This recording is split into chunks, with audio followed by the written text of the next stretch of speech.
la fréquence 175.25 MHz. Député Plus, le géant des médias.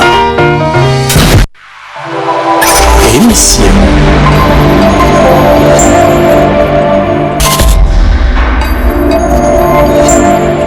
Mesdames et messieurs, fidèles téléspectateurs de TPT+, bienvenue sur l'émission Ça fait débat.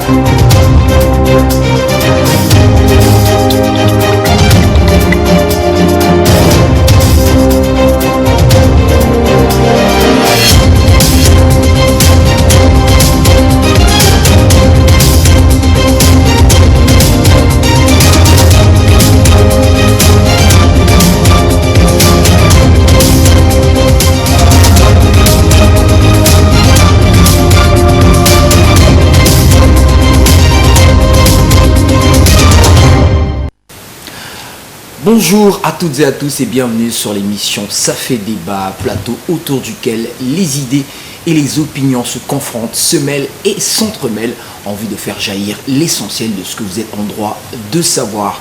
Aujourd'hui, nous allons effectuer donc un retour sur les élections présidentielles de mars 2021. Sur ce plateau, Monsieur Thierry Tseke, qui est un habitué, qui est un analyste politique. À côté de lui, Monsieur Armand Bouquetti, observateur. Avec eux, nous essaierons donc de voir un peu les tenants et les aboutissants, les contours de ces élections qui se sont déroulées donc le 17, ces scrutins donc du 17 et du 21 mars 2021. Mais avant tout, je vais demander donc à mes invités, mais aussi à tous les téléspectateurs de l'émission Ça fait débat, d'observer une minute de silence en mémoire donc du candidat Guy Brice Parfait Kolela qui nous a quittés juste avant donc la proclamation des résultats.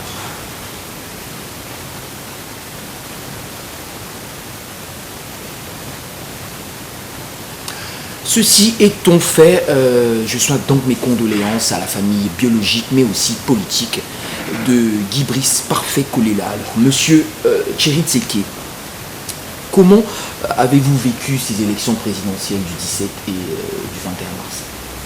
D'abord, je veux vous remercier. C'est plus qu'un honneur que d'être autour de ce plateau pour essayer un peu de débattre sur les questions qui mène notre société présentement, aussi surtout pendant cette période électorale devenue quasiment impondérable dans notre pays. Mais cette fois-ci, nous prions et osons croire que la démence électorale n'a pas pris de décision, n'a pas décidé sur le vivre ensemble des Congolais. Et donc, je vais m'appuyer sur, permettez-moi, sur la concertation de Madjougou, qui préconisait, je vais citer, consolidant les acquisitions démocratiques par les élections. Je me dis que, si je peux me permettre, le Congo a organisé une élection que je qualifierais de libre et apaisée. Pourquoi libre? Parce que 67,55% des Congolais se sont déplacés librement pour aller voter à cette élection. Aussi, on va dire que pourquoi apaiser? Oui, je dirais apaiser parce que au moins les Congolais sont arrivés à voter librement, ça je l'ai dit, apaisé parce qu'il n'y a aucun incident majeur qui a été signalé au cours de cette élection.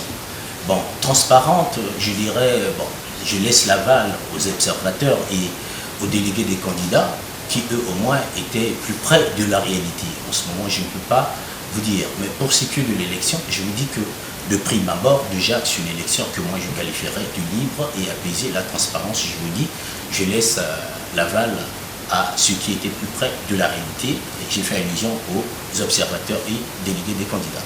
Pour ce premier tour de table, M. Armand Bouquetti, quelle est votre observation de ces élections présidentielles de mars 2021? Merci monsieur le journaliste. En tant qu'observateur de la société, je suis content de l'issue. On est presque à l'issue, presque à la fin de ce scrutin parce qu'on a proclamé provisoirement. Voilà. Mais en parlant de la campagne d'abord, tout s'est bien déroulé. On a senti un certain engouement, mais malheureusement, c'était les candidats qui ont eu plus de moyens qui ont été plus visibles. En fait, nous l'avions dit lors de l'émission Supra, Voilà. Lorsqu'on a présenté les candidats, il en ressortait qu'il y avait un favori et les challengers. Et c'est le favori qui a plus inondé le terrain dans sa campagne. Et parmi les challengers, on a pu relever peut-être 2 ou 3. Donc Feu Parfait Kolela, Mathias Nzon et Dave Mafula. Et pour le reste, je ne sais pas si c'était vraiment une campagne comme telle, ou bien ce sont des gens qui sont partis sans conviction. C'est ce que je disais dernièrement, il y a des candidats qui n'avaient pas de conviction, et ils savaient juste qu'on va se faire voir et se faire remarquer, c'est tout. Bon, donc en tant qu'observateur, tout s'est bien déroulé. Il n'y a pas eu de couac, dans ce sens où les observateurs de l'UA qui sont arrivés ont signalé que ce sont des légères, comment dirais-je,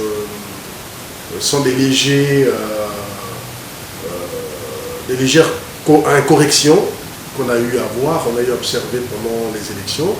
Donc les bureaux de vote qui étaient ouverts un peu tard, et les bureaux où les noms ne figuraient pas sur les listes électorales. Voilà. Et, ça, c'est des choses qui sont passées à la va-vite, mais dans l'ensemble,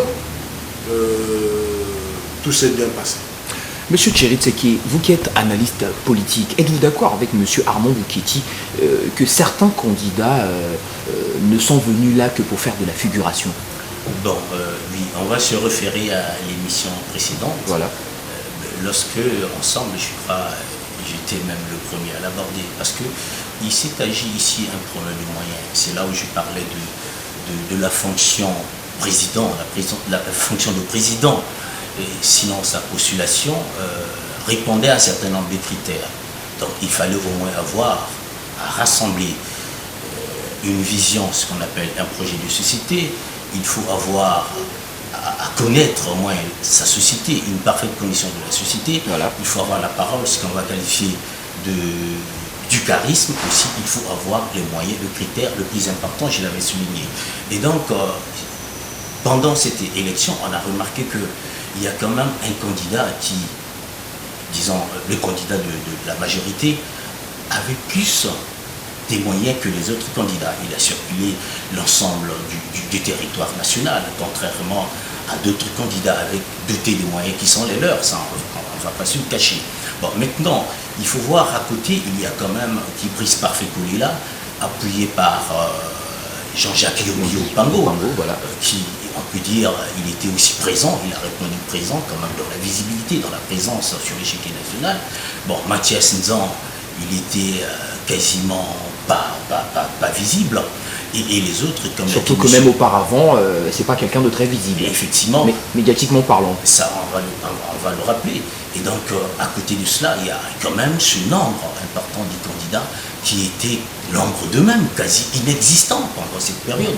On parlera de Dave Mafula, du pasteur Onyangue, qui Nyombi Kambungu, Angus Engambe. C'est des candidats.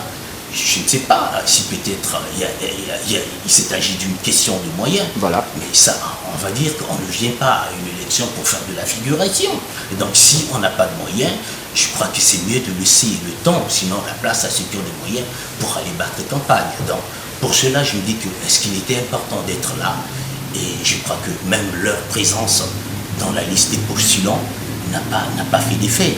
Donc si on parle des moyens qu'a eu le président Sassou, et peut-être Brice Parfait Kolela et un peu Mathias Nzan, mais sinon les autres sont quasiment passés à côté de la plaque. Monsieur Armand Bouketi, au-delà des moyens, est-ce que, au vu des campagnes qu'a battues chacun des candidats, peut-on dire que ça a été effectif sur le territoire national? Je crois que contrairement aux élections de 2016, cette fois-ci, il n'y a pas eu beaucoup d'engouement. Voilà. Je parle du scrutin, mais quand c'est dans la campagne, pour ce qui est de la campagne, on est en train de revenir sur la même chose, pour dire que c'est ceux qui se sont préparés, Voilà. in fine, qui ont pu être présents sur l'échiquier. Donc le candidat de la majorité présidentielle, pour ne pas redire les mêmes choses, Guy Brice Parfait Kolela et Mathias Nzon. Mais au moins on a eu, moi personnellement j'ai eu à voir l'effort fourni par le jeune Dave Mafula, Voilà. qui a eu à dépasser même les Kinumbi Kiambongu, les autres dans la présence, parce qu'il a fait le nord, il a fait beaucoup de localités jusqu'au sud du pays. Voilà. Il a fait beaucoup de localités pour montrer que il est encore jeune, mais il pouvait aussi, le peuple pouvait compter sur lui. Mais par contre, il y a des gens qui sont restés tels qu'ils étaient, qui ont fait que la campagne soit un peu insipide. Parce qu'on savait déjà qui devait gagner. Parce que quand vous avez en face de vous quelqu'un qui vous promet un coup KO, mais vous venez, vous n'avez pas d'argument. Parce qu'on le veuille, qu'on ne se trompe pas, actuellement, nous n'avons pas encore la mentalité de savoir choisir un candidat par rapport à son Projet de société. par Voilà. rapport à son projet de société. Vous allez demander à qui était en train d'assister au meeting de qui, et qu'il vous résume un peu le projet, il ne le fera pas. Mais il vous dit, moi je vais voter. Donc par rapport aux accointances ethno-régionalistes, ça qu'on ne se cache pas. Et par rapport, comment dirais-je, à la proximité, hein, et par rapport aussi à la mode. Mais cette campagne, comment dirais-je, n'a pas tenu compte plus des projets de société, alors que ces projets, s'il faut comment dire, les vulgariser, ce sont des projets qui sont porteurs, presque pour tous les candidats. Ce sont des projets qui sont porteurs, parce que dernièrement, quand nous sommes retrouvés ici, on n'avait pas encore ces projets, Ok, voilà. mais nous les avons suivis, nous les avons lus. On a entendu des bribes de ces projets, tout est porteur. C'est comme dans la religion, on prend l'amour du prochain. Oui, donc c'est à peu près la même chose dans tous les projets.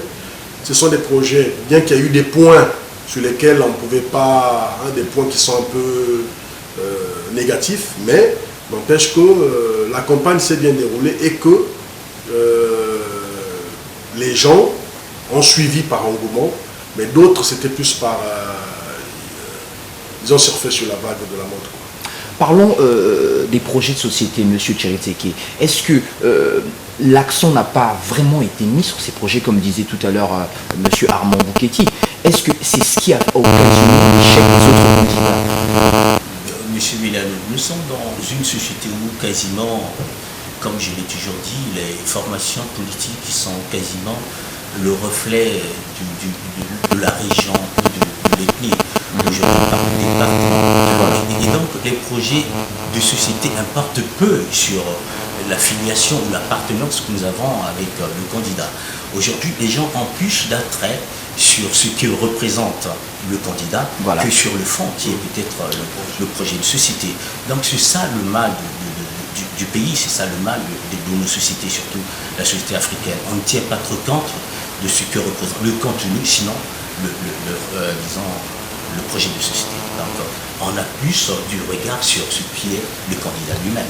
Alors, pour la première fois de l'histoire du Congo, les forces armées ont voté avant tout le monde. Et ça s'est passé le 17 mars 2021. Quelle est votre analyse de tout cela? C'est vrai que cette question a fait couler beaucoup d'encre en amont, mais aussi en aval. Alors vous, qu'est-ce que vous en dites? Bon, ce qu'on retiendra de cette élection, en fait, la nouveauté, c'est ce que vous venez à peine de dire, la nouveauté, c'est cette élection des AFP, des agents de force publique, qui, je parle d'un mouvement, hein, vraiment, il y a eu un empressement très, très, très manifeste. On aurait même dit que les militaires sont plus nombreux que les civils, hein, c'est juste une parenthèse que voilà. Et donc, c'est cette nouveauté, oui, il est arrivé la nouveauté, les militaires sont partis en nombre conséquent voter. Et je me dis que ça s'est bien passé. Je ne vois pas la conclusion autre qu'on pourrait tirer si ce n'est pas dire que cette élection a été quand même bien passée. Monsieur Armand Bouketi, oui, ça s'est bien passé, mais on va quand même avoir, comment dirais-je, le courage de dire que il a fallu observer, hein, la nouveauté, et savoir ce que la nouveauté aurait pu apporter à la société. Voilà. Mais moi, je trouve qu'il n'y a pas trop de... Cette nouveauté n'a pas apporté grand-chose. Pas trop grand-chose. Sinon Sinon qu'un décalage de quelques jours. Un décalage de quelques jours et venir encore peut-être envenimer les réticences de ceux qui ne voulaient pas que ça se passe ainsi. Ça s'est passé sans accroc, certes. Mais moi, je crois que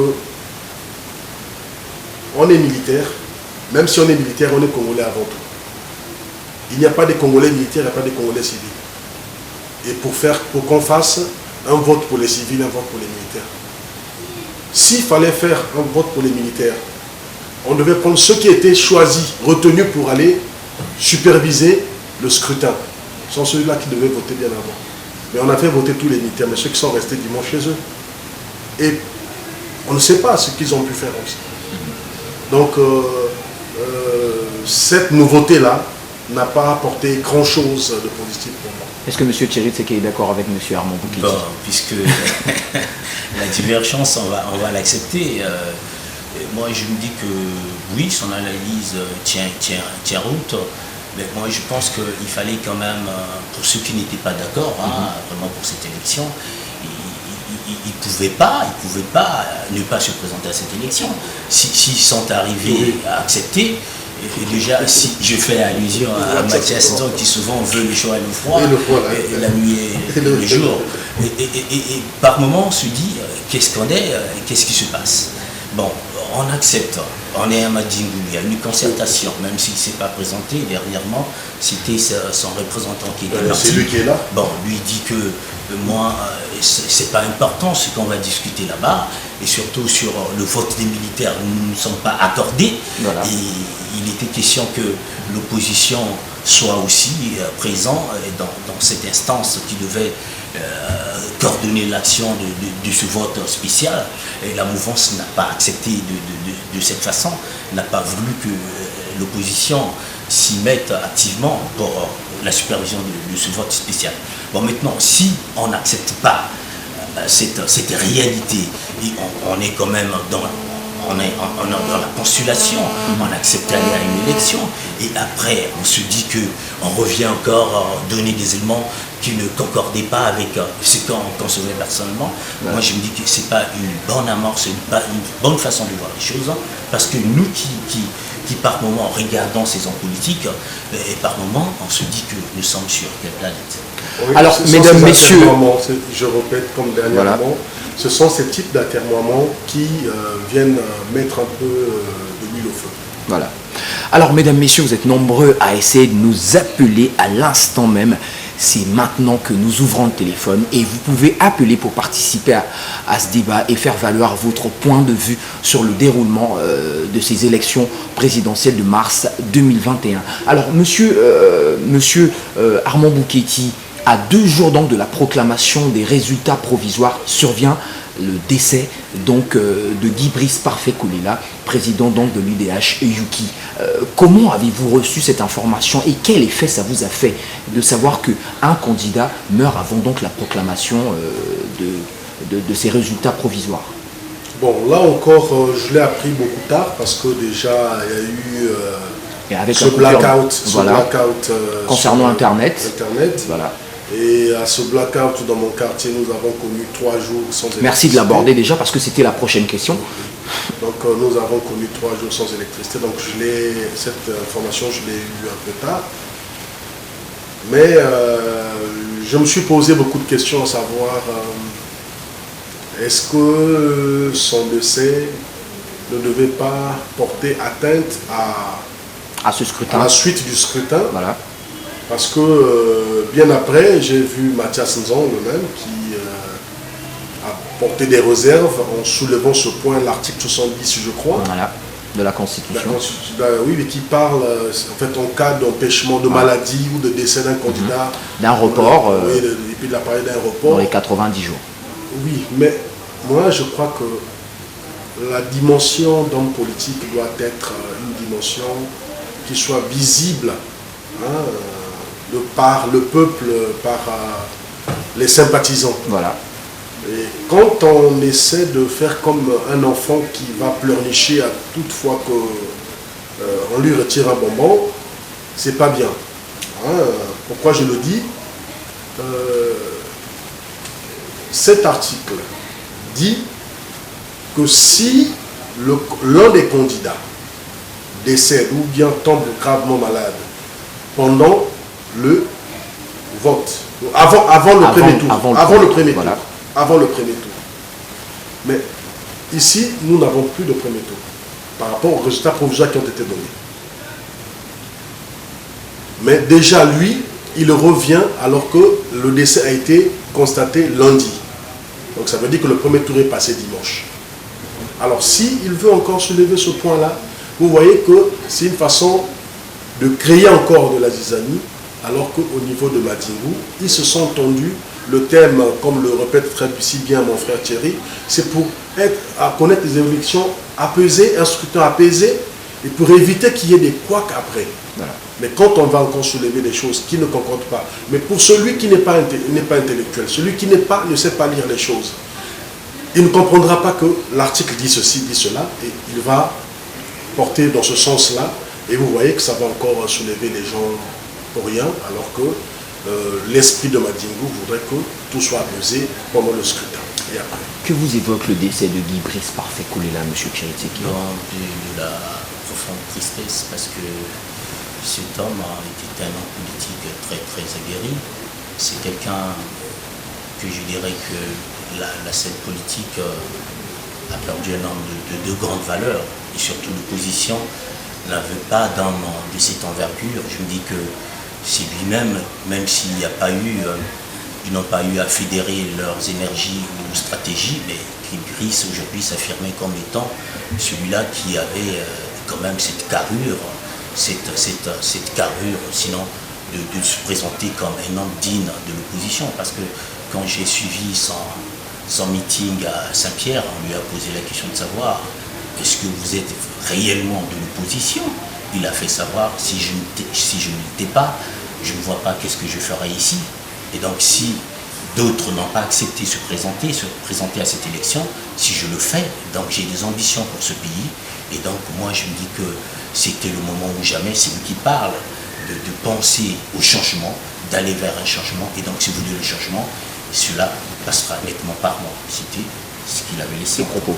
Voilà, mais vous avez parlé de la concertation de Madingou pour avoir une élection transparente, libre et apaisée. Mais est-ce qu'avec le blackout, comme le disait M. Abouketi, est-ce qu'avec le blackout qu'il y a eu concernant Internet, une coupure d'Internet, est-ce que là on peut parler de transparence? Bon, moi je ne veux pas me jeter dans ce bain parce que je me dis déjà que je n'en sortirai pas propre. Voilà. Et donc je me dis que c'est pas la première fois. L'Afrique c'est devenu une routine, on va s'y habituer, hein. C'est pas la première fois, ça se passe un peu partout, au Tchad, je ne sais pas quand, au Congo c'est pas la première fois. Et donc c'est pourquoi je dis que même pour parler de transparence, j'ai laissé l'aval du compromis aux observateurs parce que aux délégués, ils étaient plus près de la réalité. Alors, puisque M. Thierry manifeste un peu une sorte de langue de bois à ce sujet, on va poser la question à M. Armand Bouketi. Est-ce que transparence il y a lorsque, pendant le scrutin, Internet est coupé? Internet, c'est pas forcément des observateurs qui sont dans les bureaux de vote. Voilà.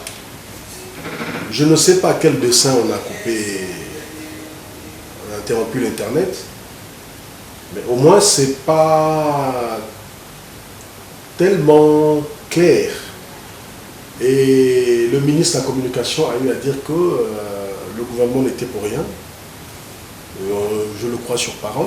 Voilà.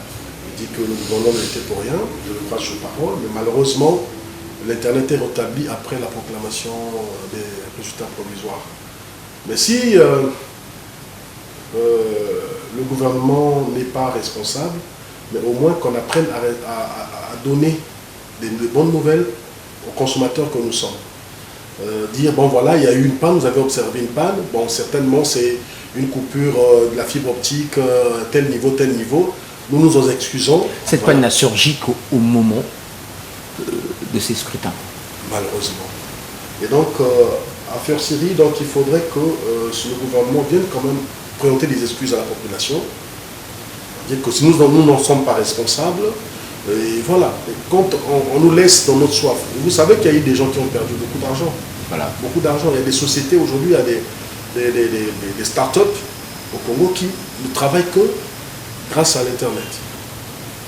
Quelqu'un qui a son crédit, il avait balancé un truc et il s'est coupé. Et voilà, quand vous reprenez, vous n'avez plus rien dans vos forfaits. Donc c'est un mal pour la population et il faudrait qu'on présente au moins des excuses. Maintenant, interpréter cela comme étant un manque de transparence, bon, moi je l'ai dit, j'ai dit tout à l'heure que Internet n'est pas dans les bureaux de vote. Voilà. Pour qu'on parle là de transparence. Donc voilà. Mais par rapport à la liberté du citoyen d'être informé, parce que à ce moment-là, les gens ont besoin d'informations. Est-ce que là, ce n'est pas faire entrave à la liberté du citoyen d'être informé? Monsieur Thierry Tsekis. Il y aurait eu entrave si le gouvernement avait reconnu que c'est eux qui en étaient à l'origine. Voilà. Mais comme ils n'en sont pas à l'origine, donc il n'y a pas eu entrave. Voilà. Selon ma compréhension. Monsieur Thierry. Effectivement, je voulais aborder dans ce sens-là. Au moment où il se dédouane de cette responsabilité, et du coup, on va se faire l'impression que c'était pas voulu du pouvoir, s'il faut dire. Et donc, en ce moment-là, il faut poser la question plutôt à ceux qui sont censés tenir ces services. Alors, tous les observateurs et même ceux envoyés par les Nations Unies s'accordent à dire que ces élections se sont passées dans de bonnes conditions malgré le petit couac qu'il y a eu du côté d'Internet. Alors, nous allons laisser libre cours aux téléspectateurs de nous dire comment eux ont vécu donc ces élections présidentielles a commencé donc du 17 mars pour le scrutin, pour le vote donc des forces armées congolaises et ensuite le 21 mars. Chers téléspectateurs, vous avez essayé de nous joindre tout à l'heure, mais il était normal pour nous de laisser les débatteurs s'exprimer un peu sur ce sujet afin de pouvoir ouvrir le téléphone. Maintenant, vous pouvez faire valoir votre avis donc au 06 341 75 76 et au 06 701 74 79 pour pouvoir nous donner votre avis, mais aussi vos témoignages par rapport à ce que vous avez vécu pendant ces élections-là. Il y a un premier qui veut directement réagir. Alors, bonjour monsieur. Comment vous appelez-vous? Oui, allô, bonjour monsieur. Vous êtes en direct de l'émission Ça fait débat. Alors, quel est votre avis par rapport à notre thème d'aujourd'hui? J'ai une réaction par rapport à vos vérités sur le plateau, Par rapport à la coupure d'Internet, alors. Moi, je pense que le gouvernement est responsable auprès de la population. Voilà. Le gouvernement protège la population. Le ministre de l'Information ne peut pas se dédouaner, c'est-à-dire que il n'est pas informé. Bon, ça veut dire quoi? C'est lui le garant de l'information. Mais s'il y a quelque chose qui se passe dans le pays, Voilà. censé être au courant, il ne peut pas faire une déclaration comme ça. Vous dire que je suis pas informé, mais c'est très grave ce que vous dites là. Hein? C'est très grave. En fait, une situation ne peut pas se passer dans un pays sans que les ministres de la communication soient informés. Mais quel est son rôle? C'est protéger aussi la population. Il y a des gens qui ne vivent que de l'Internet. Vous prenez les cybertapés, ils ne vivent que de ça. Bon, vous avez coupé l'Internet pendant 4 jours. Ça veut dire quoi? C'est un ministre responsable ne peut pas faire de telles déclarations. Ceux qui n'est pas informé, ça c'est de l'irresponsabilité. Non, soyons clairs. Je pense que pour un gouvernement crédible, je vais quand même témoigner rien de bon. Le gouvernement, ou bien l'information sur le Mundala n'est pas informé, mais tu dois quand même demander les causes. Comment les deux ministères d'Internet, voilà. et MTN, donc les deux sociétés sont coupées avant le vote et rétablis après.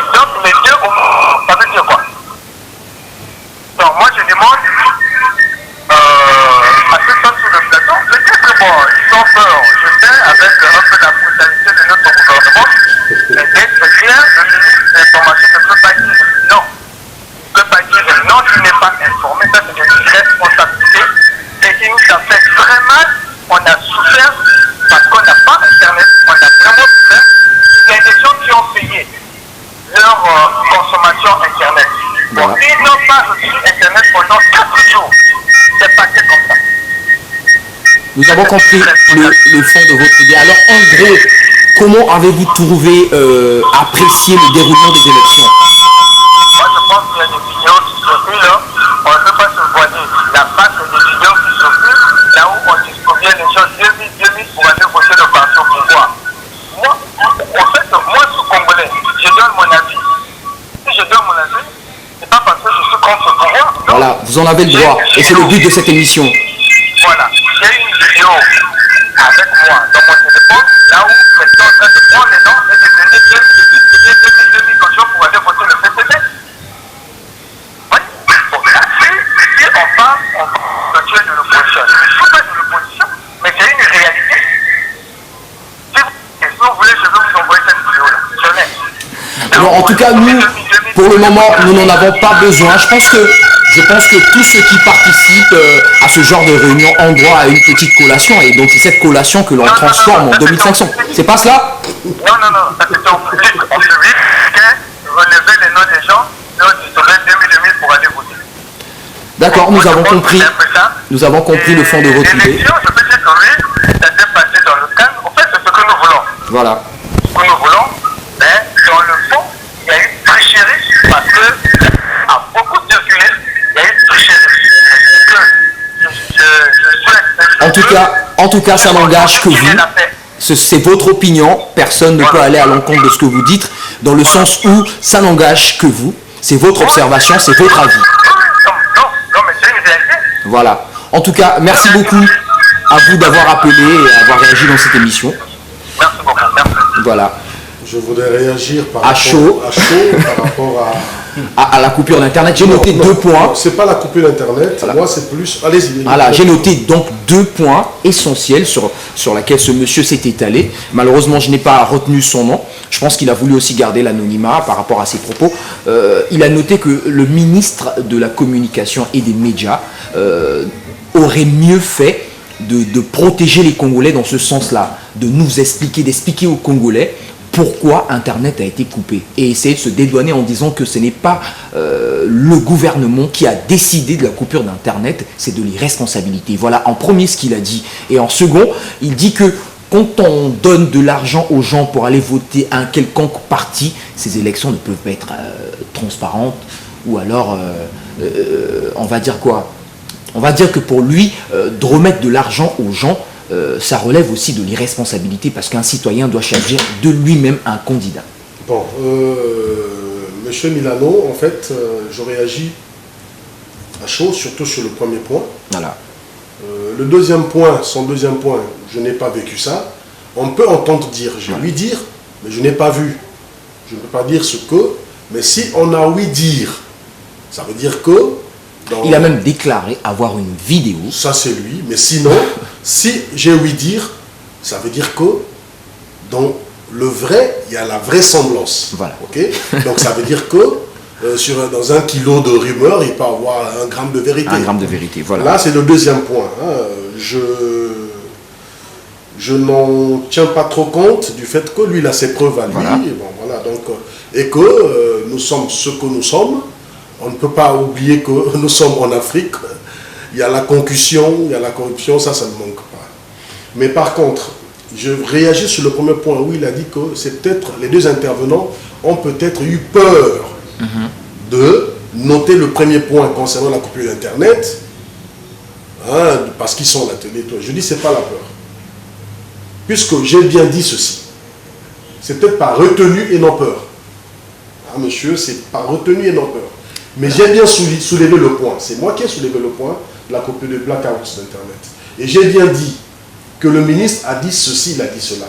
Moi, je crois que dans une grande responsabilité, puisque nous sommes des consommateurs, lui étant ministre de la Communication, devait présenter des excuses à nous autres qui sommes des consommateurs pour ce blackout. Et j'ai dit que on le croit sur parole. Parce que c'est lui qui a dit que le gouvernement ne reconnaissait pas avoir une main noire sur cette coupure. Donc on le croit sur parole. Voilà, nous allons prendre un second téléspectateur. Alors, bonjour monsieur. Oui, bonjour, monsieur Milano. Voilà, comment vous appelez? Pouvez-vous nous appeler d'où? Monsieur Kumba. Monsieur Kumba, depuis quel quartier? Alors, quel est votre avis par rapport au déroulement des élections présidentielles de mars 2021? Bon, nous pouvons dire dans l'ensemble, ça s'est passé sans surprise. Mais ce que nous déplorons, c'est... Je voudrais plus m'appuyer sur le point de tout à l'heure Voilà. et des intervenants sur le plateau. Celui de la coupure d'Internet? Oui, le premier point, c'est cela. Voilà. Mais avant d'arriver là, j'aimerais d'abord rebondir sur le vote des hommes en uniforme. Voilà. Allez-y. C'est pas une mauvaise initiative, mais ce serait mieux d'avoir un fichier des hommes en uniforme. Personne dans ce pays-là, si le chef de l'État connaît le nombre de soldats qu'il y a au Congo. Aucun opposant n'avait ce fichier-là. Et donc, on ne sait pas, il y en a combien, il n'y a aucune liste. Bon, ça relève de l'armée, hein. C'est classé secret d'État, ça. Mais c'est clair, ce que Parce qu'on ne va pas livrer à l'ennemi quand même l'effectif militaire du Congo. S'il ne fallait pas dévoiler, ça veut dire qu'il ne fallait pas séparer. Je rejoins un autre intervenant sur le plateau qui a demandé de faire voter. Ce serait été mieux de faire voter juste ceux qui devraient assurer la sécurité des élections. On aurait compris que bon, c'est un nombre limité, mais la force de l'ordre qui sera chez elle à la maison le dimanche pourra aller voter librement comme tous les citoyens congolais.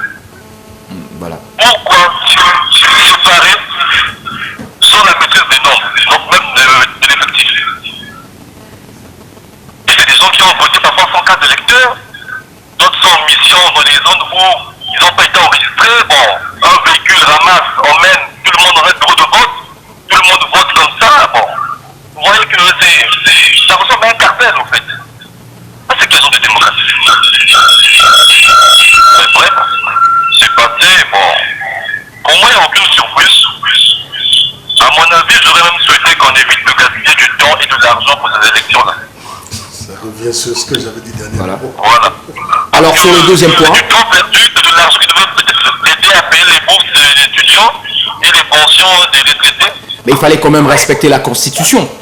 Mais Monsieur la Kumba. Constitution, qui la respecte plus là? Vous vivez au Congo, monsieur le ministre? Vous ne la respectez pas, cette Constitution, vous? Comment on est les élections dans la Constitution? On la boycotte quand ça nous arrange, quand ça nous arrange pas, on crie le fort. Bon, bref. Le deuxième point concernant l'Internet. Monsieur le journaliste, l'Internet a fait 3, sinon 4 jours au Congo sans Internet. Voilà. La chaîne nationale des autorités congolaises n'ont dit mot pendant 4 jours. Et quel est ce gros irresponsable qui va nous dire qu'il n'était pas informé? À moins que tu le payes, je ne sais pas. Je ne sais pas. Nous avons un État. Le président est toujours en exercice, c'est vrai, il était en campagne. Mais il y a un premier ministre et tout un tas de ministres qui travaillent. Pendant 4 jours, tout un pays à terre et personne n'intervient. Miraculeusement, après la détermination des résultats, non, l'internet revient. Et voilà les réalités du Congo. C'est ça la démocratie au Congo. C'est regrettable. Mais bon, que voulez-vous? On va avec. Merci, monsieur Kumba, d'avoir participé donc à cette émission, en alimentant le débat avec votre avis, en tout cas. Oui, monsieur, en fait, vous voyez que ça nous fait mal de perdre du temps pour des futilités. Alors qu'on a beaucoup à faire dans ce pays-là. Les vrais sujets, on ne les soulève pas. Là, on a amadoué la population pendant 2 semaines. On a distribué 2000 à gauche et à droite. Mais cette même population est consciente que d'ici 2 ou 3 mois, on va les oublier. Pendant 5 ans encore. Pour revenir avec des projets dossiers qui ne voient toujours pas le jour. Je vous rappelle que nous sommes à 4 ans de l'émergence de 2025. Ce mot-là n'existe plus dans le vocabulaire des hommes politiques au Congo. On a oublié que nous avions promis l'émergence. Mais Dieu merci, notre champion a gagné. Nous avons promis l'émergence en 2025. Nous sommes toujours là là-dedans. Voilà, en tout cas, merci Monsieur Koumba d'avoir participé donc à ce débat en compagnie de Monsieur Armand Bouketi et de Monsieur Thierry Tseke. Vous avez compris ce que Monsieur Koumba depuis le quartier Tchétché a voulu dire par là. Et il y a un autre téléspectateur qui veut réagir dans cette émission. Allô, bonjour monsieur, et quel est votre nom? Il s'en est allé. Vous avez compris ce que Monsieur Koumba a dit. Qu'est-ce que vous pouvez ajouter à cela? Bon, surtout sur la question du fichier des militaires, voilà. Parce que c'est une question qui a fait couler beaucoup d'encre. Et de salive. Et beaucoup des Congolais ont voulu savoir qu'est-ce qu'il en était exactement. Et dernièrement, j'ai suivi la réponse de M. Henri Bouka, qui en est le président, de la commission électorale nationale indépendante, qui dit que allez-y poser la question aux militaires. Moi, je me dis quand même, il y a ambiguïté. Comment on peut être président d'une commission qui va superviser les élections dans ce pays et ne pas avoir, sinon, pas en tête, mais à proposer, sinon à dire aux Congolais qu'est-ce qu'il en est exactement pour ce qui est du fichier du vote des militaires. Parce qu'on ne va pas, comme l'a dit l'auditeur, le téléspectateur. Mais ça y va de la sécurité du pays, on ne peut pas dévoiler. Écoutez, M. Milano, nous étions tous à l'école, on a appris le nombre, les effectifs militaires des pays comme la Russie, l'Allemagne, les États-Unis. Ça n'a jamais fait problème à... Nous allons prendre un téléspectateur au bout du film. Monsieur Thierry Tseke nous y reviendrai. reviendra. Après lui, je reviendrai. Allô, bonjour monsieur. Bonjour, Comment vous appelez-vous et vous nous appelez quel quartier? je suis M. Serge de Fuchs. Ah, monsieur Serge de Fuchs. Alors, nous attendons votre participation à cette émission. Quel est votre avis par rapport au thème? Comment avez-vous vécu les élections présidentielles de mars 2021? Personnellement, les élections se sont bien déroulées. Voilà. La première des choses, les campagnes, d'habitude, il y a des échauffourées, mais ça s'est bien passé. Il n'y a pas eu d'échauffourées, le peuple était à la hauteur. Bon, concernant les résultats, Voilà. même si les sondages ne sont pas fiables à 100%, mais il y a quand même des éventualités. Bon, quand nous avons vu tous les candidats faire des meetings, j'ai vu le meeting de Parfait là à l'Institut Sankara, j'ai vu le meeting de Denis Sassou Nguesso parce que ce sont les deux grands candidats. Voilà. Bon, mais c'est quand même nos sondages à nous ont de pair avec la foule et l'euphorie. Le meeting de Sassou Nguesso positivait. J'ai vu le candidat Kolela déjà sur scène à l'Institut Thomas Sankara. Il n'y avait pas vraiment de l'emploi ni de l'engouement. Oui, c'est vrai. Les gens qui étaient là et tout. Mais c'était pas ça. Moi, le problème, ce sont les résultats. Moi, je suis à Pointe-Noire. Je ne peux que parler de Pointe-Noire. Voilà. Les bureaux de vote de Pointe-Noire, ça, c'est tout vrai que je vous parle. Dans les résultats des bureaux de vote. Je ne parle pas qu'il y a eu des pâturages et tout. Il a fait un peu partout le candidat Denis Sassou Nguesso en tête. Le problème, quand je suis en train de suivre les résultats, c'est peut-être que le pourcentage a été un peu exagéré, mais à Pointe-Noire, là où je suis, le candidat Sassou Nguesso était devant dans presque beaucoup de bureaux de vote. Je ne sais pas comment ça s'est passé en Paka, mais quand vous voyez Mawata, Saint-Pierre, tout ça, j'étais vraiment en tête, exactement en tête. Ça ressemblait aux élections de 2016 avec le candidat Mokoko. Donc, pour moi, ça s'est bien passé. Bon, la culture d'Internet, c'est des agréments pour nous, les internautes. Donc pour vous, le flou se trouverait au niveau des résultats, puisque le candidat Denis Sassou Nguesso a été déclaré donc en tête dans quasi presque tous les départements, c'est ça? Oui, bon, là où ça, on peut contester, c'est au bout, là, au bout, c'est le siège de Kolela, si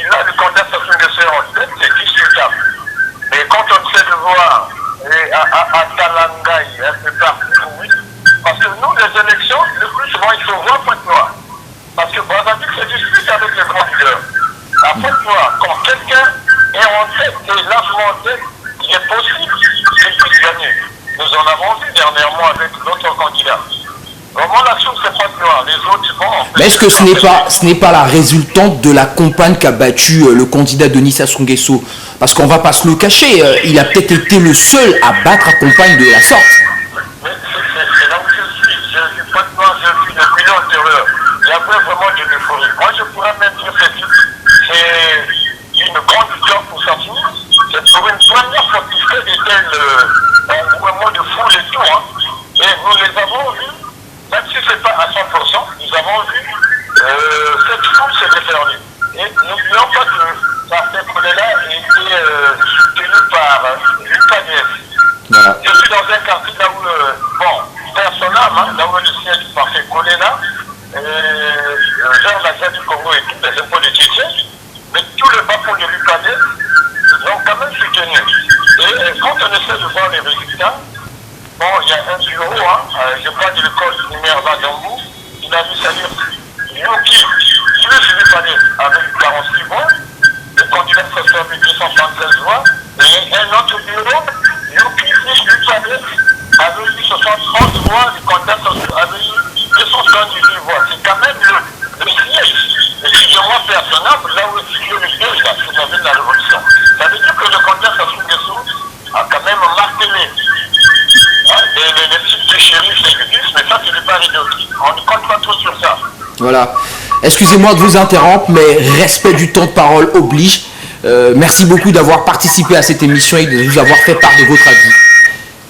Merci, tout le plaisir est pour moi, allez. En tout cas, voilà, bonne fin de journée à vous aussi. Merci. Nous parlions tout à l'heure Du fichier des forces armées congolaises. Alors, selon M. Tchérin Tseke, cela ne serait pas un secret d'État. Je vais prendre un téléspectateur au bout du fil et nous allons marquer une pause avec les appels pour pouvoir en discuter assez longuement. Allô? Bonjour, monsieur. Oui, bonjour monsieur, comment vous appelez-vous et vous nous appelez de quel quartier? Je vous salue depuis le quartier Makayabou. Alors, depuis le quartier Makayabou, que pouvez-vous nous dire par rapport au déroulement des élections au Congo? Ah, je ne sais pas. Comment ça, vous ne savez pas? Je ne sais pas comment dire. Comment ça, vous ne savez pas? Parce que dans ce coup-là, c'est une première pour l'élection.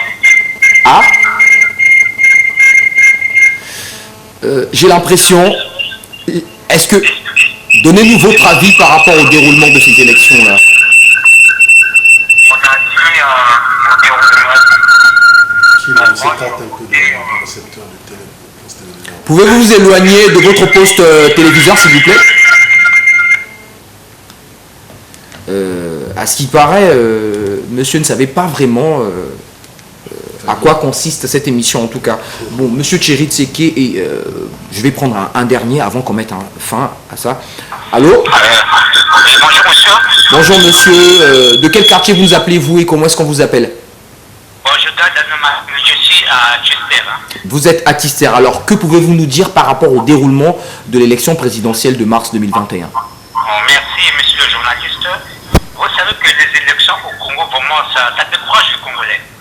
Parce qu'on ne comprend plus rien. C'est pour la première fois, les hommes en uniforme votent avant. On ne sait pas réellement est-ce que le ministre de l'Intérieur et le ministre de la Défense peuvent nous donner les effectifs réels des hommes en uniforme. Vous voyez un peu comment le pouvoir en place est en train de chercher le désordre dans le pays. Mais c'est ce qu'on ne peut pas le souhaiter. Oh là là. Ouais, on ne peut pas souhaiter cela, mais ce qui s'est passé là, c'est pas ça. C'est pas normal ce qu'ils ont fait. Vous voyez? Et je reviens sur vous, pour vous les gens de médias. Quand le pouvoir actuel fait la campagne, vous prenez au moins 30, 15 à 10 minutes pour plonger les images du candidat de mouvement présidentiel. Monsieur qui a gardé l'anonymat, je vais me permettre de vous répondre assez rapidement. Si le seul candidat Denis Sassou Nguesso, c'est lui qui est venu vers les médias et que les autres ne sont pas venus et que même quand on les a fait appeler, ils ne venaient pas, que vouliez-vous que les médias fassent? Moi, j'ai suivi l'intervention de M. Ndiaye Mathias. Voilà. Quand il a appelé, je ne sais pas, les gars de la CENI pour venir déposer les cartes d'électeurs chez lui. C'est cette interview, ça passe combien de minutes? Même pas 2 minutes, monsieur le journaliste. Vous voyez que non, vous êtes de merder les Congolais. Vraiment. On va modérer nos paroles. Nous sommes à la télévision, on va modérer nos paroles. Discutons de façon responsable. C'est vrai. En bref, vraiment, les élections, ça s'est mal passé. Parce qu'on ne peut pas accepter que non, les hommes en uniforme commencent d'abord avant et nous, les civils, on vient après. Il n'y a pas un Congolais qui est un militaire. Oui. Tous, nous sommes des civils et après, on change d'uniforme. Voilà. Comment ma contribution, en principe, prochainement, ça peut plus se passer cela. Je l'en termine, monsieur. D'accord, merci monsieur. On va marquer une pause avec les appels pendant quelques minutes quand même. En tout cas, nous, on ne vous en tient pas rigueur, hein. C'est votre avis, c'est ça le but de Ça fait débat. Tout le monde ne peut pas avoir le même avis. Mais on va marquer une pause de 5 minutes comme ça, le temps avec mes invités de pouvoir discuter. Et ensuite nous ouvrirons encore le téléphone pour avoir vos avis. Mais s'il vous plaît, c'est donc pour la construction de notre pays, mieux de notre nation, ce genre de plateforme est mise en place. Alors quand vous prenez la parole ou quand nous vous donnons la parole, tâchez d'être responsable. Parce que c'est vrai, on se plaint d'être bâillonné, on se plaint que les médias ne n'accordent pas assez de temps pour les vrais sujets. Mais maintenant que ces vrais sujets sont abordés, faisons preuve de responsabilité. Bref, j'en ai terminé. Alors monsieur Thierry Tseke, nous parlions tout à l'heure du fichier des forces armées. C'est plutôt monsieur Armand. Ah, monsieur Armand, voilà. En fait, c'était un point de chute. J'ai voulu me citer de ce point de chute. Voilà. Lorsque on dit que ne pas divulguer le nombre exact du corpus des militaires, c'est une façon, c'est un secret d'État. Et tout à l'heure, mon cher Thierry Tseke a dit, je crois que c'est Thierry qui a dit dans d'autres pays, voilà. on parle de l'armée russe a tant de militaires. Et bon, qu'à cela ne tienne, on pense que c'est une façon de garder secret certaines informations sensibles. Mais aujourd'hui, on croit avoir gardé ce secret, mais on ne se rend pas compte que on a fini par les divulguer parce que quand on va savoir, il y a eu combien de militaires qui ont voté, on peut déjà, si les militaires ont fait un 100%, ou s'ils ont fait avec une marge d'erreur de moins 10, on peut dire 90%, mais on peut déjà connaître le nombre de ces militaires-là. Voilà. Mais qu'à cela ne tienne, au moins le secret a été bien gardé. Le dépouillement s'est fait au même moment que le vote. C'est au même moment. Ah oui, donc ils ont attendu le 21 dans la soirée après le vote pour dépouiller et le vote spécial des militaires et le vote. Oui, mais pas de façon ex cathedra. Mais ceux qui ont fait ce dépouillement-là doivent savoir. Ou bien ceux qui sont dans ces institutions-là, telles que la CENI, ils doivent le savoir. Alors, je pense après le décèlement, Monsieur Thierry, on renverse tout. On mélange avec tout et puis on dépouille un militaire. Ok. Voilà. Mais sinon, c'est une nouveauté et il a fallu faire la preuve, tester. Et en testant, il n'y a pas trop de... Ah, ça ne porte pas trop comme concept. Ça ne porte pas comme concept. Alors, moi, le mal que je trouve avec les Congolais, parce que je me dis que là, tout le monde dit que c'est pas une bonne démarche, il ne fallait pas y arriver. Bon, ceux qui étaient censés représenter les Congolais, la population, ils sont partis à la concertation, sont partis débattre, discuter. Qu'est-ce qu'ils ont eu comme voix contraire? Mais si réellement, ils n'ont pas accepté que cette démarche-là soit, je crois qu'on n'y arriverait pas. On ne peut pas aller dire qu'on n'était pas d'accord et après se représenter et dire que ce n'était pas cela. Moi, je me dis que c'est pas bien de revoir cette posture. Allô, bonjour monsieur. Qui est responsable, je crois que Monsieur Thierry, une minute. Il s'en est allé, vous pouvez continuer. Voilà, je dis que c'est pas digne de faire comme ça. Si tout le monde s'était levé en bloc et dire que cette démarche ne passerait pas, je crois que la mouvance serait pliée. Il ne veut pas arriver à cette élection, à ce vote des militaires. Voilà. Mais si là, ce n'est pas un passage en force, puisque en face, il y avait quand même du répondant, il y avait des gens qui devaient dire que non, nous, on ne veut pas de ce vote-là. Et donc, si on sort de là avec un an, et puis on dit oui, Voilà. et on repart à un an. Je me dis que ce ne sont pas des attitudes Qui ne dit mot consent. Alors, un téléspectateur au bout du fil. Bonjour monsieur. Oui, monsieur. Comment vous appelez-vous et de quel quartier vous nous appelez? Moi, c'est monsieur Jacques, c'est frère Mongo-Kamba. Alors, quel est votre... Comment avez-vous vécu ces élections de mars 2021? Vraiment, très mal vécu.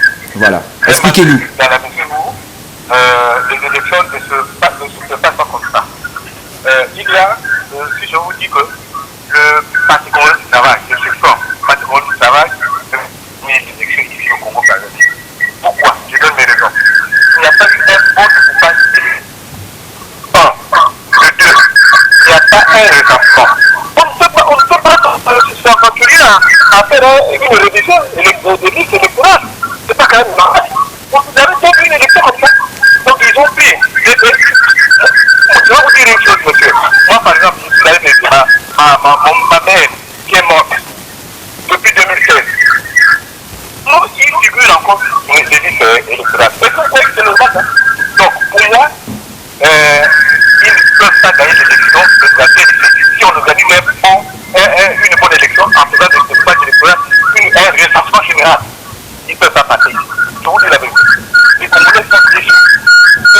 On ne fait pas comme ça. C'est tout ce qu'il y a avec ce électoralisme. Merci. Merci beaucoup. Il est très déçu. J'espère que vous avez entendu ses propos. Très déçu de ces élections parce que sa mère qui est morte en 2016, son nom figure toujours sur ses listes électorales.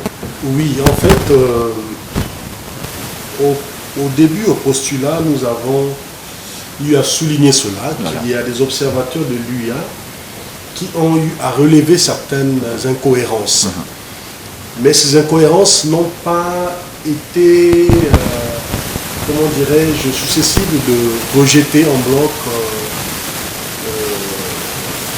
comment dirais-je, ces élections. Voilà. Et les faits qu'il a soulignés, ce sont les mêmes faits que ces observateurs ont soulignés. Je voulais dire lesquels. Il y a eu des bureaux de vote qui ont ouvert très grand retard. Il y a eu des bureaux de vote où il manquait des cartes d'électeurs. Dans d'autres, il manquait des listes. Ou dans certains bureaux de vote, il y avait des noms sur les listes, mais les personnes avaient juste les cartes d'électeurs. Et on ne figurait pas sur les listes, ou vice-versa. Ça sont des incohérences qui ont été soulevées pour montrer qu'il y a eu un problème sur la maîtrise du corps électoral. Mais ça sont des choses qui viennent en amont. Normalement, je crois que moi, le problème, c'est dans la préparation. Dans la préparation, il y a eu un peu des couacs. Ce sont des choses, des listes électorales devaient être affichées longtemps, comme on faisait avant. Longtemps avant. Les cartes électeurs déposées aussi dans les mêmes conditions. Et les réserves devaient se faire un peu en amont. Mais dès lors que le scrutin a eu lieu, et revenir sur ça, ce sera un peu difficile. Nous allons prendre un téléspectateur au bout du fil avant que M. Thierry Tseke ne rebondisse sur la question. Allô, bonjour monsieur. Allô, bonjour. Bonjour. Comment vous appelez-vous et vous nous appelez d'où? Mon papa, je m'appelle Soya. En tout cas, cette émission, ce n'est pas une émission de dédicace, une émission où vous donnez le téléphone à vos enfants pour appeler, mais c'est des choses sérieuses. La télévision, c'est 8000 personnes qui nous regardent dans la capitale économique. Ça veut dire quoi? Ça veut dire qu'un écart de langage peut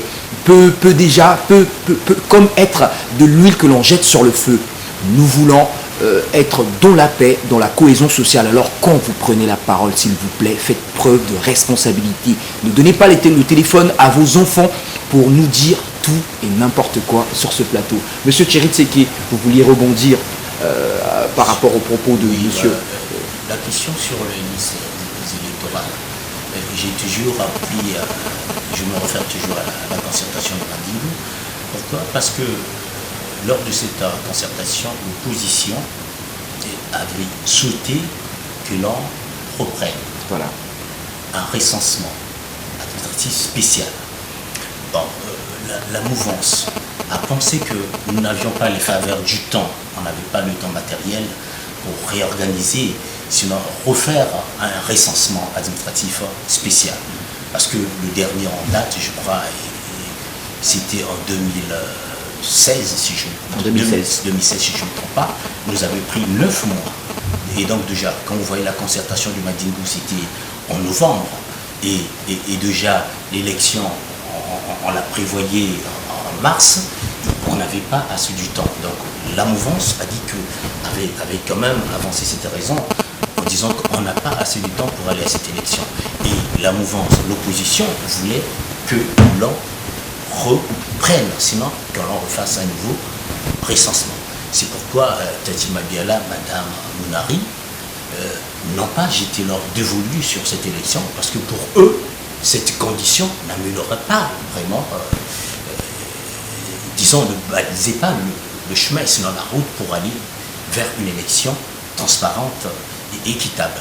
Et contrairement à Guibris Parfait-Kolela, qu'on dira jamais assez, paix à son âme, et Mathias Ndon, eux, qui ont trouvé quelques garanties à cette élection. Ils se sont dit que nous avons des délégués qui seront dans les bureaux de vote, et cela, après, il y aura des procès-verbaux. Donc, à travers ces procès-verbaux, nous aurions la lecture de ce qui s'est passé dans les bureaux de vote. Voilà. Aussi, dans le bureau de la CNI, l'opposition aussi a des représentants. Donc, ils se sont appuyés sur cette représentation-là.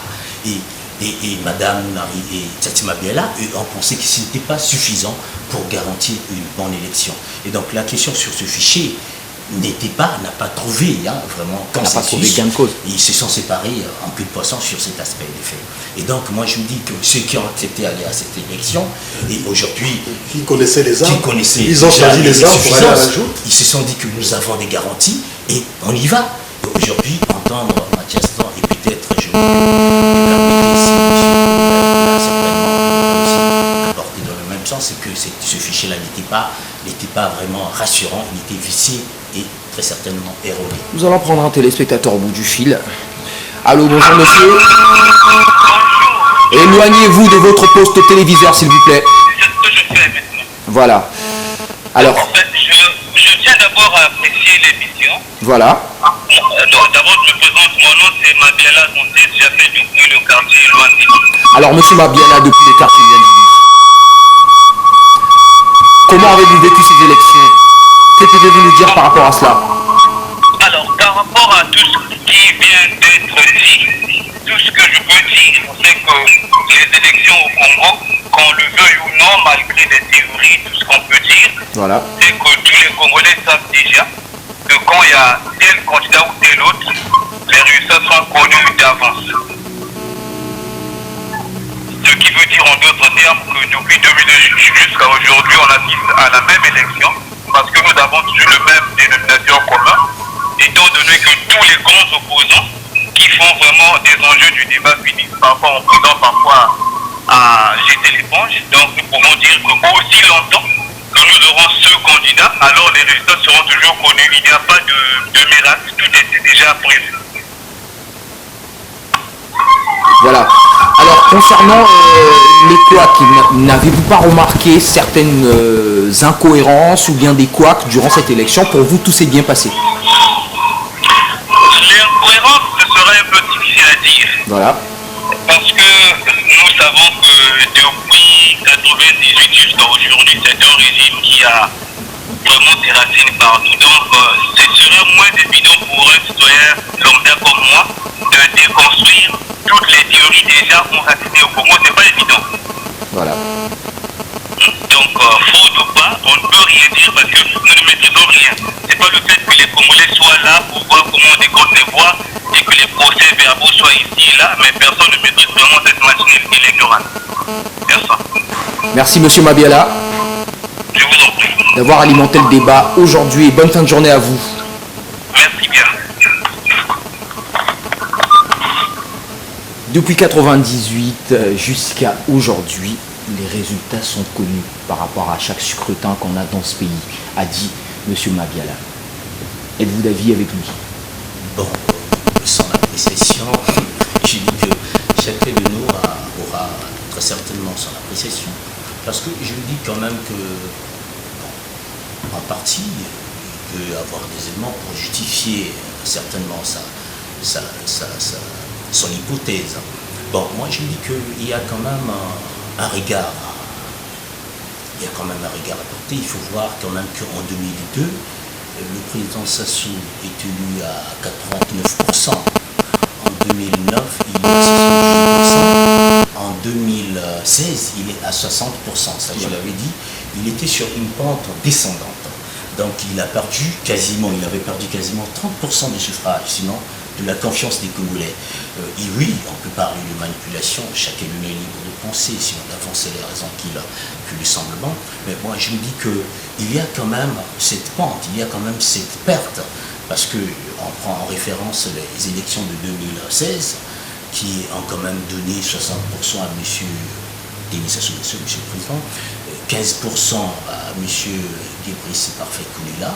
Et en ce moment-là, on peut se dire, je crois que M. Kolela était à sa première élection. À sa première élection, voilà. Et déjà, je me dis c'était le meilleur score, puisque jamais un opposant n'avait dépassé les 10%. Et je crois qu'il y a même eu des deuxièmes qui avaient 4 ou 5%, si je ne me trompe pas.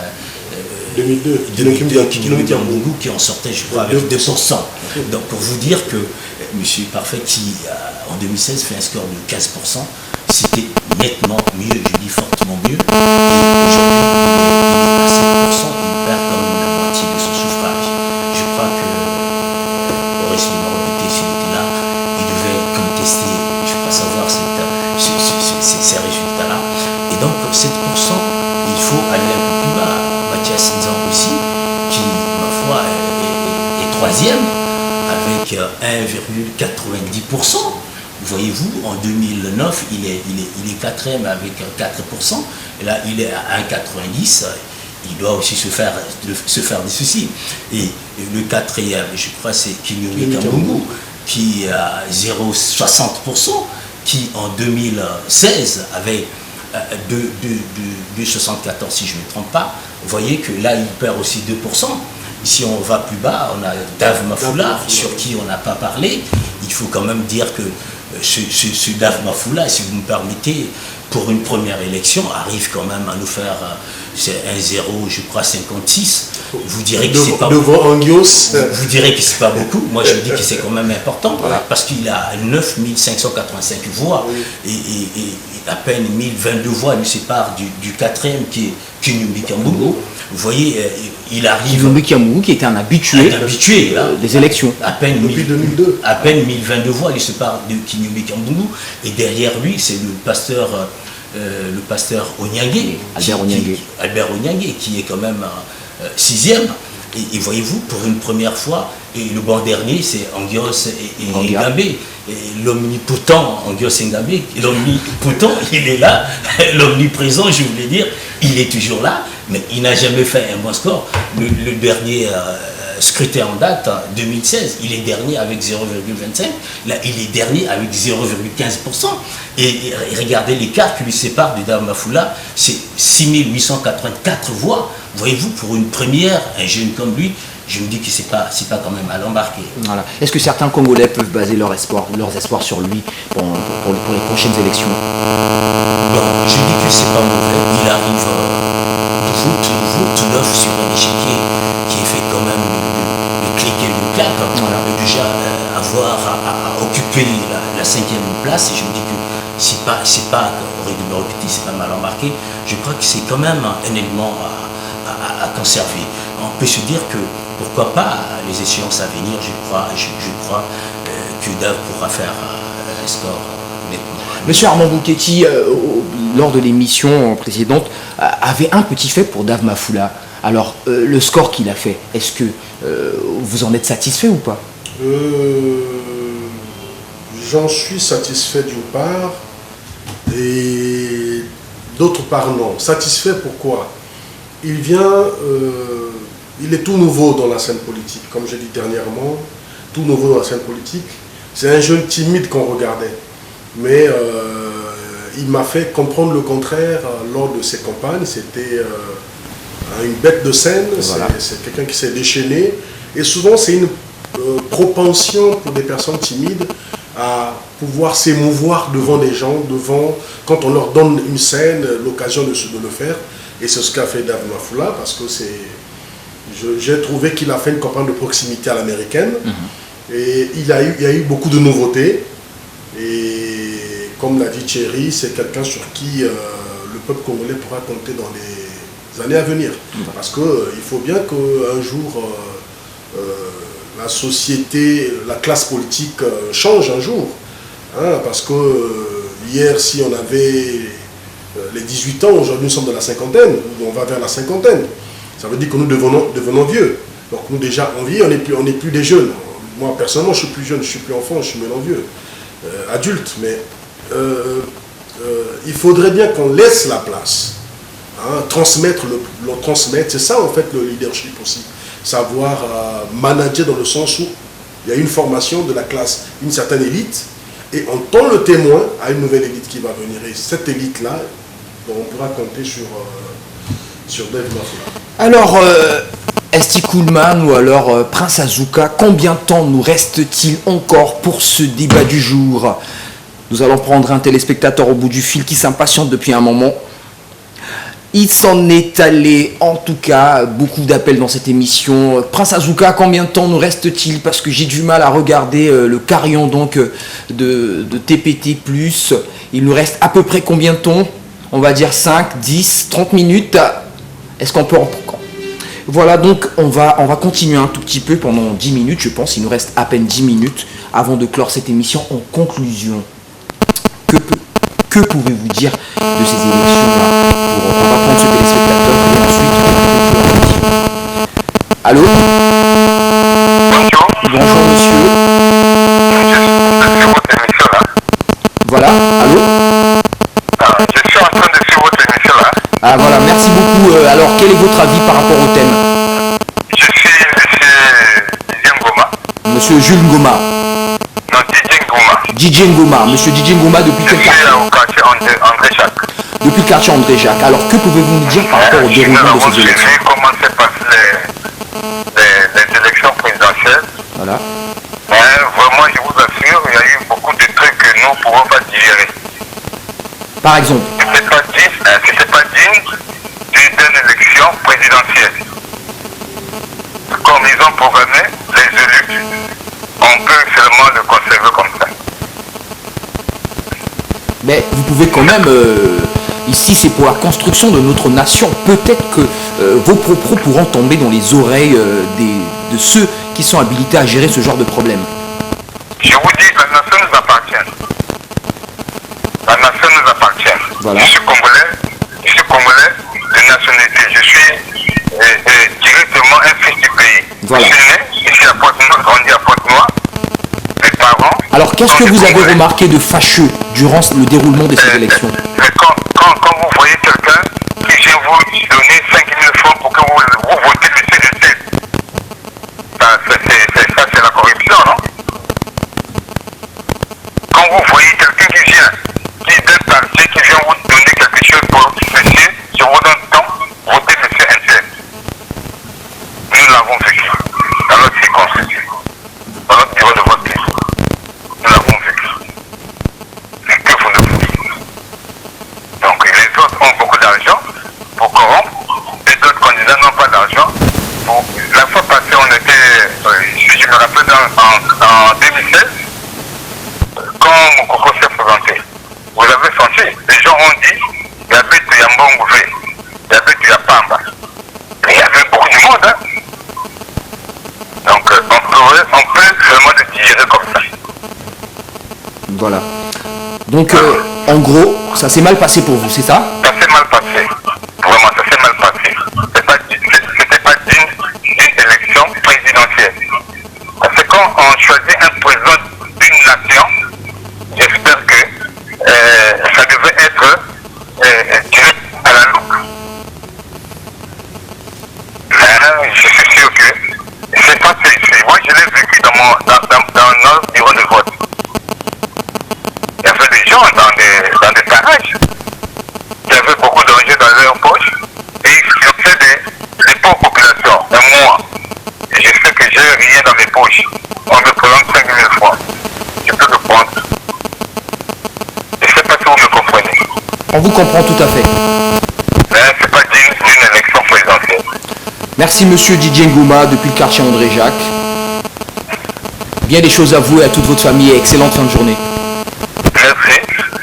Mais ça va changer un jour. On veut que ça change un jour. Merci beaucoup. Continuons à espérer. Alors, nous avons moins parlé des observateurs dans les bureaux de vote. Les observateurs, mais aussi les représentants des candidats. On n'en a pas assez parlé dans cette émission aujourd'hui.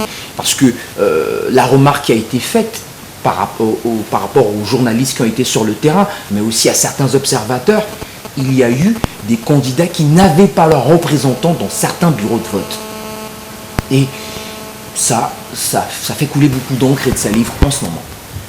Qu'en dites-vous, monsieur on va être tenté de se demander pourquoi ils n'ont pas eu de reporter dans ces bureaux de vote. Est-ce parce qu'ils ont eu l'accès qui a été interdit, ou bien c'est par leur propre dessein? C'est la question qu'on peut se poser.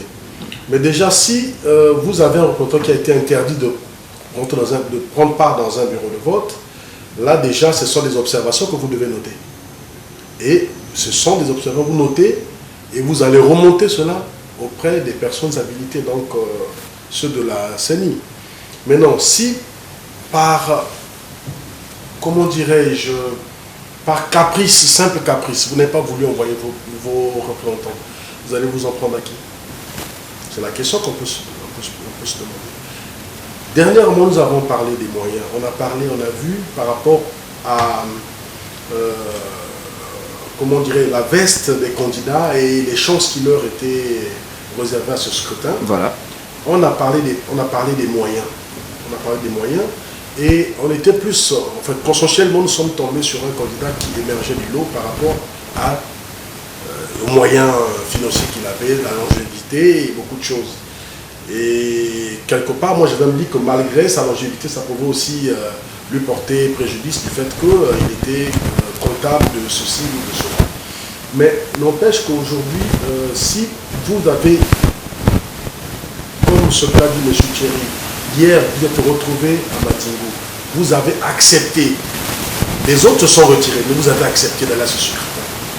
Et à la dernière minute, vous ne voulez pas envoyer vos représentants, vous voulez concentrer la qui? La question qu'on peut se poser. J'ai posé la première question. Est-ce volontaire? Est-ce involontaire? Si c'est volontaire, ils n'ont qu'à s'en prendre à eux-mêmes. Si c'est involontaire, s'il y a eu une main noire ou on a empêché leur représentant de... Non, mais on va se le dire très clairement. Certains journalistes ont noté sur le terrain l'absence de certains candidats, notamment du reste, mais en dehors de ceux de la majorité. Mais qu'est-ce qui a été dit? Le candidat de la majorité présidentielle était bien et bien représenté, et puis certains d'entre eux aussi, mais d'autres par contre n'ont pas envoyé leurs représentants. Vous savez, dernièrement, je avais dit ceci. Quand on est candidat aux élections présidentielles, on brigue la magistrature suprême. Voilà. Il faudrait qu'il y ait du sérieux. Il y a certains, normalement, il y a une équipe médicale qui devait s'occuper de la psychologie de certains candidats. C'est-à-dire que quand vous posez votre candidature, on doit faire des visites et autres pour savoir quelle est votre probité et qu'est-ce que... Voilà. C'est pour ne pas qu'on puisse désacraliser cette fonction-là. Voilà. Je veux prendre un exemple. Pour le tout dernier des candidats, Angus. Mais est-ce que vous l'avez vu faire un meeting quelque part? Déjà, les meetings n'arrivent pas à faire des meetings. Et vous croyez qu'il va déployer des représentants dans tous les bureaux de vote dans tout le Congo? Il y a combien de bureaux de vote dans tout le Congo? Mais ce sont des gens parfois qui croient que c'est un deal pour eux, parce qu'on doit donner une caution de 25 millions, et la loi électorale dit qu'on vous remet, je crois, 100 millions pour la campagne et autres, donc c'est comme si on fait un deal, on 75 millions, on garde. Non, c'est pas ça. Quand vous dites que vous avez vu les représentants de la mouvance présidentielle, c'est parce qu'ils ont envoyé leurs représentants. Est-ce que les autres ont envoyé? S'ils ont envoyé, on les a rejetés, on les a repoussés, d'accord. Mais s'ils n'ont pas envoyé, je crois qu'il n'y a pas débat. Monsieur Thierry Tseke. Monsieur Milano, vous savez, il y a des candidats qui n'ont pas de représentants sur l'ensemble du territoire national. Sur les départements, sinon les 12 départements, excepté bras indépendants, ça fait 10 départements, ils n'ont pas de représentants dans ces départements-là.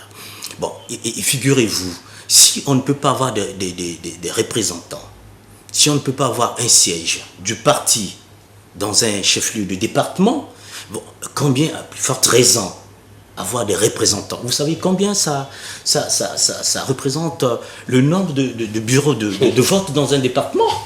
J'en ai pas le fiche concret, mais sinon, c'est pas rien. Donc si on ne peut pas avoir de la représentation dans chaque département, si on ne peut pas avoir des sièges dans chaque département, mais combien, à plus forte raison, avoir des représentants? Il se pose là un problème de moyens. C'est des gens, comme a dit, permettez-moi le terme, hein, qui viennent, oui, il y a une élection, ben, peut-être une question de se faire un peu, comme tu aimes l'expression, se faire un peu les bouches, mais sinon, en dehors de ça, on ne voit pas. Et rassurez-vous que si dans un bureau de vote, on a les représentants de la mouvance présidentielle, nous avons un représentant de Yuki, mais si Yuki peut avoir un représentant, mais pourquoi on refusait à un Dave Mafoula, par exemple? Moi, je crois qu'il serait même plus raisonnable de refuser un représentant à Yuki et permettre à Dave Mafoula ou à Ndios. Voyez-vous, mais on a comme la perception que il y a eu que Yuki et la mouvance dans tous ces bureaux de vote-là. Pourquoi? Il s'est agi d'un problème de moyens. C'est clair. Monsieur Thierry, nous allons prendre un téléspectateur qui patiente depuis un moment au bout du fil. Allô, bonjour monsieur. Bonjour, Comment vous appelez-vous et de quel quartier vous nous appelez? monsieur Denis Ndongo, Voilà. depuis lundi.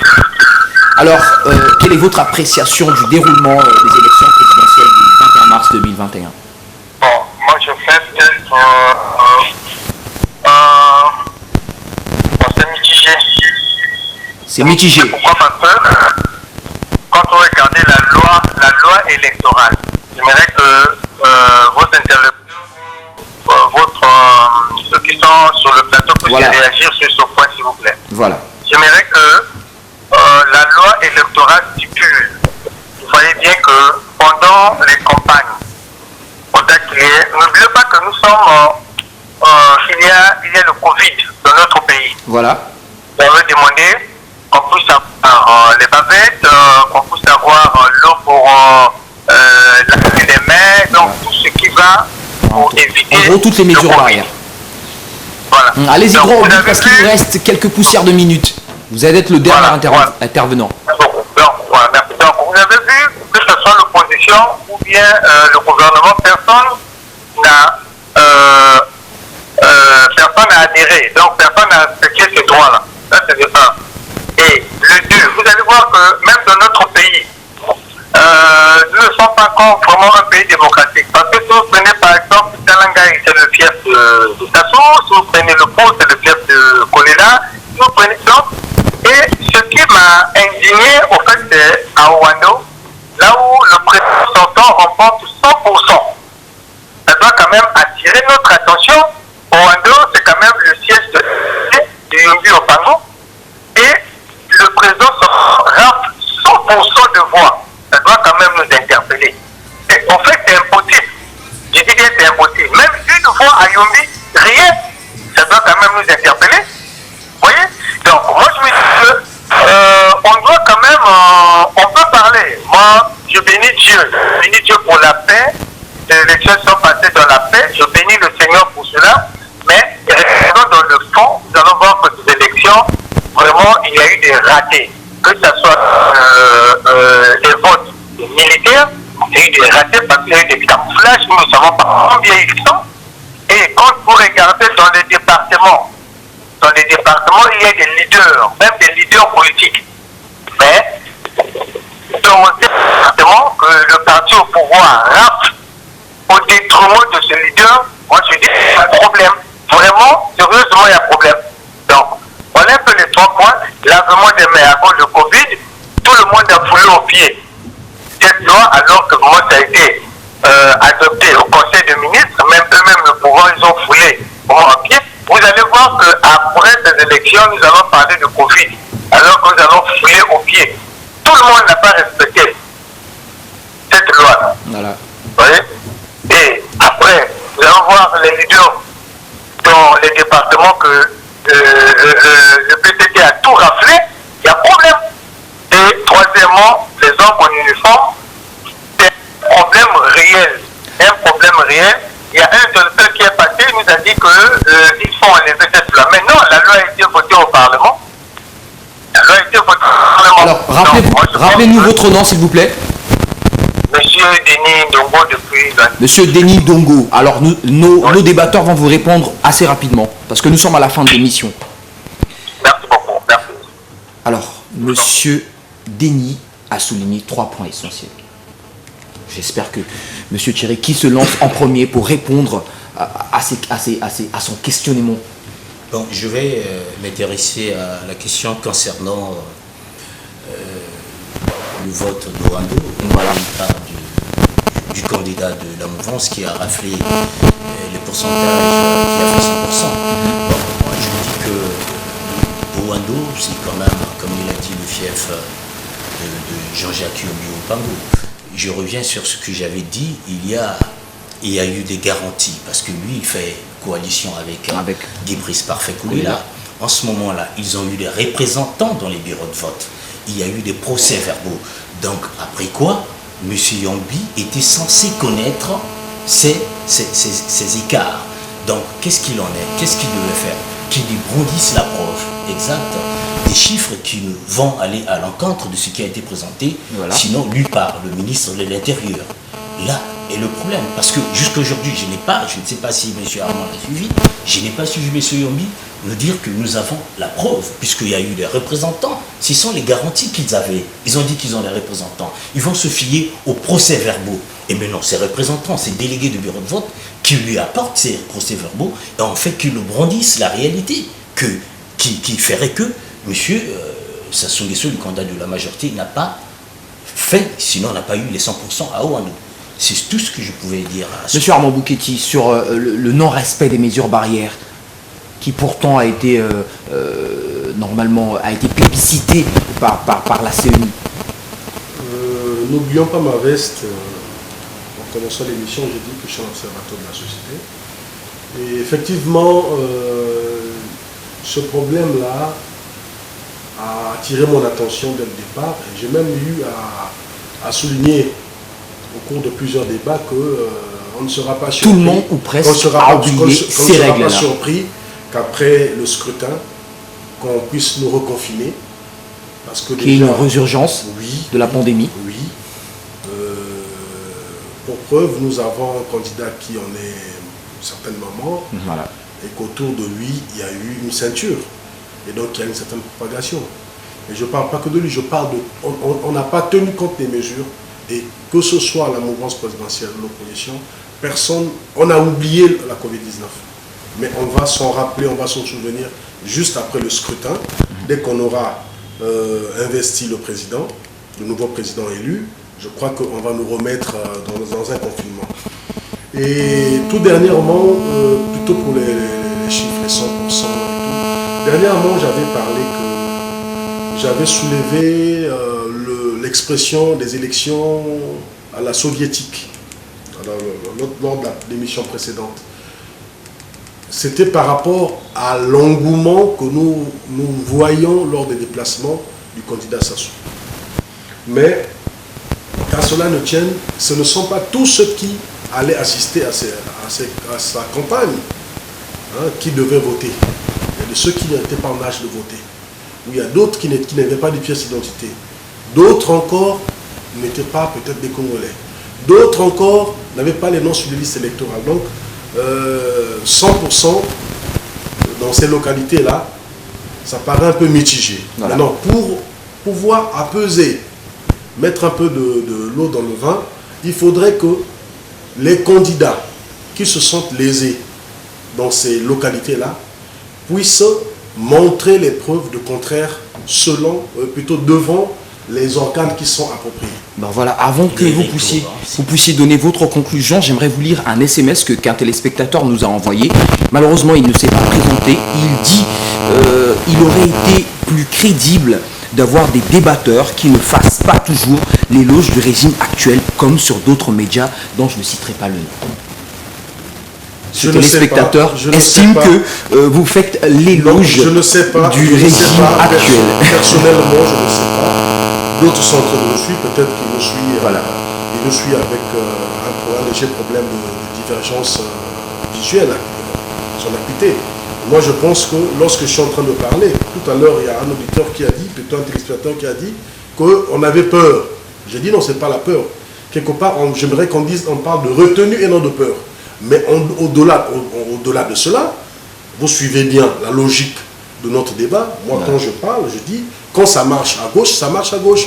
Quand ça ne marche pas, je dis que ça ne marche pas. Vous n'avez pas à vous justifier, mais Donc, c'est ça ne sert pas. Ok, d'accord. Je tenais à vous lire ce SMS. Alors, en guise de conclusion, que pouvez-vous dire très très rapidement, en 1 minute, Monsieur Thierry Tseke? Bon, il faut quand même arriver à la conclusion que nous, l'important, ce qu'on va retenir de cette élection, c'est quand même le caractère pacifique, et ça on ne va pas s'en passer.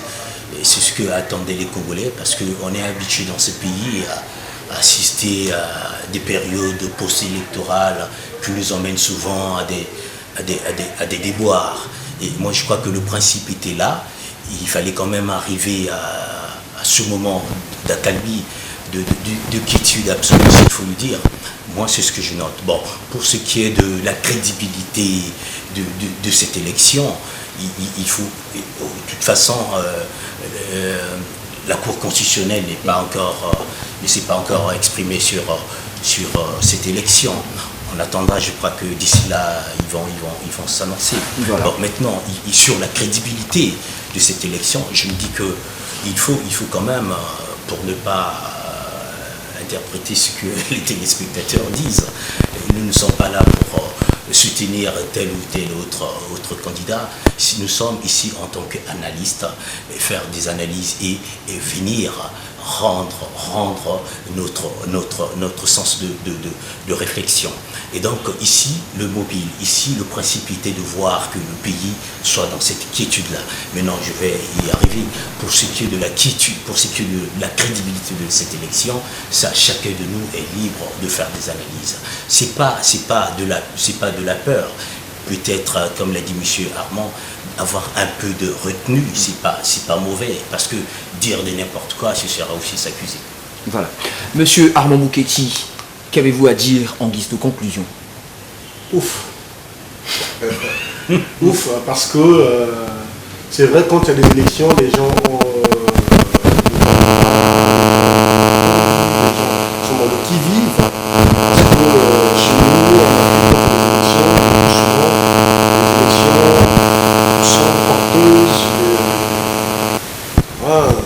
les remous sociaux, ainsi de suite. Et quand je dis ouf, c'est parce que on a reculé notre souffle, les élections sont passées. Quoi qu'il y ait eu certaines incorrections, plutôt certaines incohérences qui ont été soulignées par certains observateurs, et quel qu'en soit le gagnant, et je crois que le plus grand gagnant c'est le gagnant. Et que tout cela soit célébré comme cerise sur le gâteau avec la paix. Et si d'aucuns trouvent qu'il y a des amendements, plutôt des reproches à faire par rapport au scrutin, au mode scrutin, c'est de faire recours En tout cas, j'espère que vous avez été satisfait par rapport à ce débat, parce que d'aucuns nous reprochent de ne pas toucher les points essentiels en ce qui concerne notre pays. Nous avons donc débattu sur le sujet concernant donc le retour sur les élections. Nous avons... Ce n'est que partie remise. Voilà, ce n'est que... Mesdames et messieurs, fidèles téléspectateurs, nous avons fait donc un retour sur le déroulement des élections de 2021 et j'espère que chacun de vous a tiré ses propres conclusions. Le mieux, c'est que tout s'est déroulé dans la paix et la quiétude. Pour le reste, Pour ceux qui trouvent que cela n'a pas été bien fait, en tout cas, il y a des voies de recours pour cela. Qu'à cela ne tienne, nous nous reverrons mardi pour débattre d'un autre thème. Et cette fois-ci, nous verrons les défis du nouveau président de la République, puisque jusque-là, les résultats ne sont que provisoires. Nous verrons quels seront les défis auxquels sera confronté le président de la République du Congo au vu de tout ce qui se passe, crise sanitaire, crise économique et j'en passe. En tout cas, merci à tous ceux qui nous ont appelés pour nous faire parvenir leur avis, pour nous dire comment ils ont vécu ces élections présidentielles. Merci à tous ceux qui étaient à la régie. Je vois là Esti Koulman, le général, je vois aussi Prince Azuka. Merci à vous tous qui avez appelé. Je vous dis bye et à la prochaine. Merci aussi à M. Chiriteke et à M. Armand Bouketi. Merci. Mesdames et messieurs, fidèles téléspectateurs de TPT+, bienvenue sur l'émission Ça fait débat.